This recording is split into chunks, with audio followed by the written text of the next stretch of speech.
खबर राजस्थान के ब्यावर जिले के जैतारण से है, जहां पर पाली जिले में भाजपा पार्टी ने कीर समाज के धर्मवीर कीर को जिला टीम में सह संयोजक आईटी विभाग में जगह मिलने पर कीर समाज ने जिला अध्यक्ष सुनील भंडारी का मान सम्मान कर पार्टी का आभार जताया।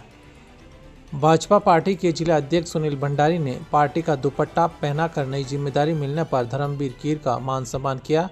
ये गर्व का विषय है कि आज़ादी के बाद पहली बार कीर समाज को जिला स्तरीय टीम में बड़ी जिम्मेदारी मिली है। ये जिम्मेदारी मिलने पर कीर समाज के लोगों ने पार्टी कार्यालय पहुंचकर जिला अध्यक्ष सुनील भंडारी का मान सम्मान किया एवं अभिवादन किया।